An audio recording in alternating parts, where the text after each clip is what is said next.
दोनों को हटा के जरा बात भी कर। मेरा सवाल ये है, मैं तकनीकी उलझनों में नहीं जाना चाहता। कौन सा डीओ नंबर कब जारी हुए वैसे नहीं पढ़ना चाहता। मैं नियत पर सवाल उठा रहा हूं। मेरी बात को गौर से सुनिएगा। नियत पर पहली बात तो अपने आप इन बच्चों को नौकरी क्यों नहीं मिली? मेरी बात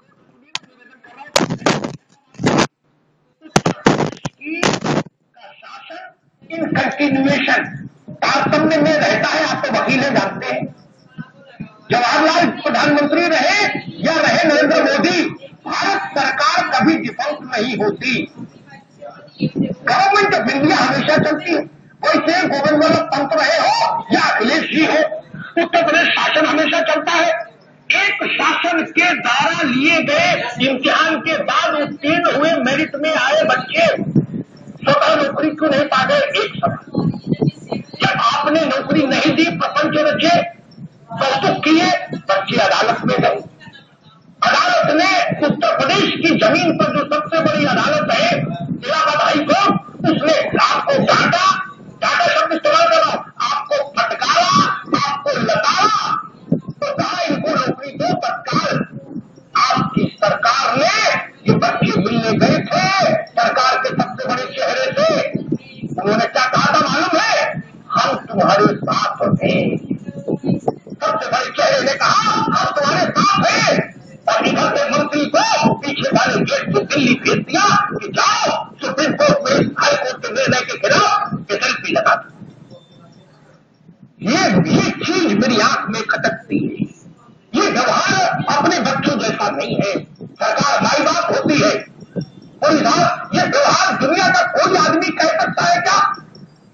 ये लगातार सारे कदमों को देखिए, ये लगता है कि शायद प्रयास करके हुकूमत उत्तर प्रदेश चाहती है कि ये इन बच्चों को नौकरी से रोका जाए।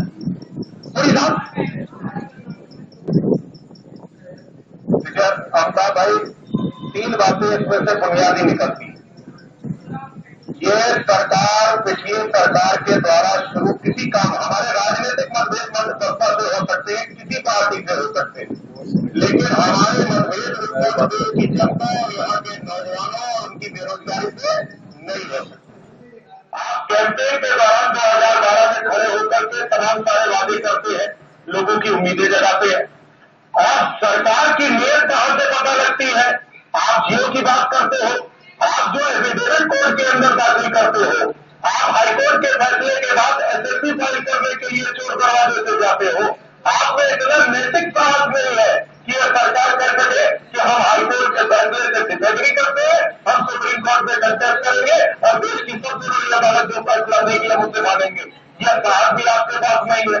सुप्रीम कोर्ट निर्देश देती है तो भी आप उसका पालन नहीं करते, और उसके बाद भी हम एफिडेविट में जो कहते हो, मैं मानता हूं सरकार और एक जो एफिडेविट कोर्ट के सामने दाखिल करती है वो एबीसीडी कोई आईएएस अफसर फाइल करा रहा हो, कोई अधिकारी फाइल कर रहा हो, लेकिन कैबिनेट में इसकी कॉन्फिडेंस होती है। मैं मानता हूं इस सरकार की पूरी नीयत इन 72,000 लोगों को नाना प्रकार से नौकरी न देने की है, इस बात की नहीं है कि कैसे हम रास्तों को आसान करें। फिर आप 95% काम कर लोगे, फिर आप बता दोगे 25 मई को यह जारी कर दिया।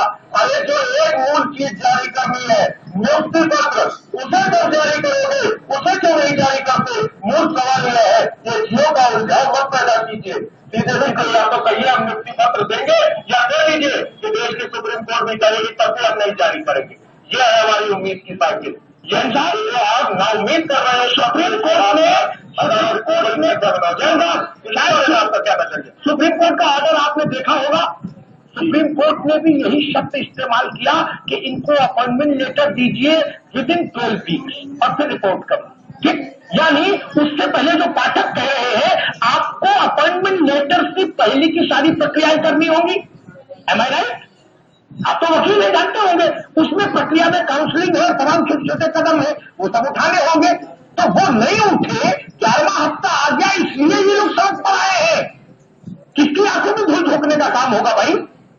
हमको अंदाज नहीं है कि कितना टाइम लगेगा काउंसलिंग में। अंदाज की देखिए, कोई धूल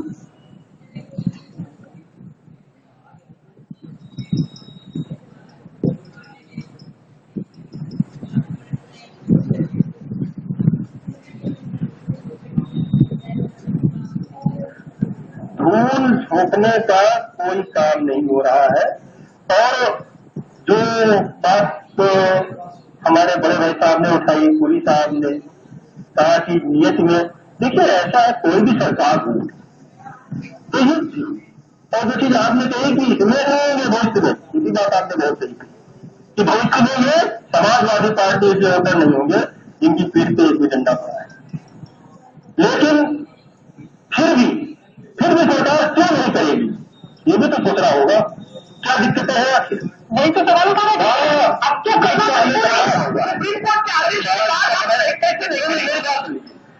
प्लीज मेरी बात सुन लीजिए जी अमिताभ जी कि 12 वीक का समय है, बात अभी मेरे पास में सिर्फ 2 हफ्ते का समय बाकी है।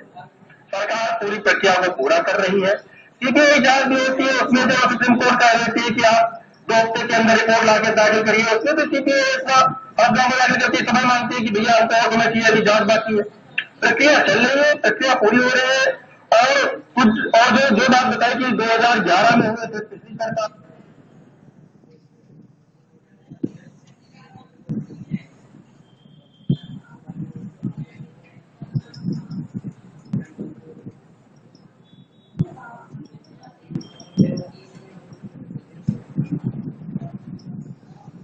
में हुए थे उनमें होना चाहिए, उसको भी सरकार स्वीकार करती। लेकिन इसी के बीच में जो उसमें कुछ क्वेश्चन गलत थे, क्वेश्चन गलत होने के कारण कुछ लोग हाई कोर्ट गए थे,